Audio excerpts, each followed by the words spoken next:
గోల్కొండ మన రాష్ట్రం మన TV. Please subscribe Golconda TV. For more updates bell button పై క్లిక్ చేయండి.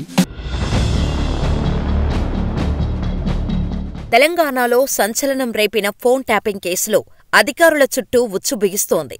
అసెంబ్లీ ఎన్నికల తర్వాత బయటపడిన ఈ కేసులో ఇప్పటికే పలువురు అధికారులు అరెస్టై జైల్లో ఉన్నారు. ఎస్ఐబిగా చీఫ్గా ఉన్న ప్రభాకర్రావు మాత్రం విదేశాల్లో ఉంటున్నారు. మరోవైపు ఈ కేసుపై పోలీసులు ఇటీవలే ఛార్జ్షీట్ కూడా దాఖలు చేశారు.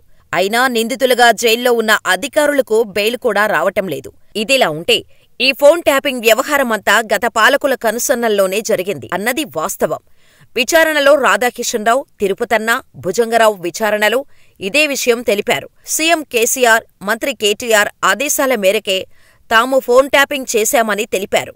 ఎవరెవరి ఫోన్లు ట్యాప్ చేశామన్న వివరాలను కూడా వెల్లడించారు. అయినా పోలీసులు అధికారులకు బెయిల్ రాకుండా చేస్తున్నారు తప్ప మాజీ సీఎం కేసీఆర్, మాజీ మంత్రి కేటీఆర్ను టచ్ కూడా చేయటం లేదు. ఫోన్ ట్యాపింగ్ కేసులో నిందితులైన భుజంగరావు, తిరుపతన్నలు మరోమారు బెయిల్ కోసం నాంపల్లి కోర్టును ఆశ్రయించారు. ఛార్జిషీటు దాఖలు చేసినందున సహజంగానే వీరికి బెయిల్ రావాలి. కానీ పోలీసులు మాత్రం వీరికి బెయిల్ ఇవ్వొద్దని కోర్టును కోరారు. బయటకు వస్తే సాక్షులను ప్రభావితం చేస్తారని, విచారణ ఇంకా కొనసాగుతుందని తెలిపారు.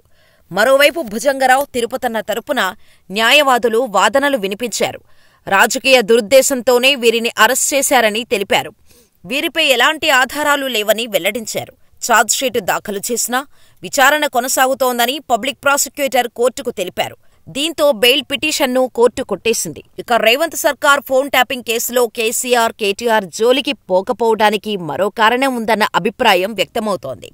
వారిని అరెస్ట్ చేస్తే కక్ష సాధింపు చేశారని గులాబీ నేతలు సింపతి కోసం ప్రచారం చేసుకుంటారని కాంగ్రెస్ ప్రభుత్వం భావిస్తున్నట్టు తెలుస్తోంది.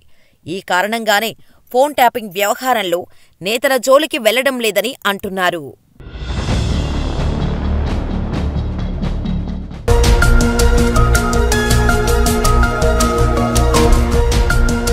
సత్యాలు చెప్పడానికి సాహసం కావాలి. నిజాలు చెప్పే పత్రికలు రావాలి. నిజం మా నైజం. మెట్రో పక్క తెలంగాణ దినపత్రిక.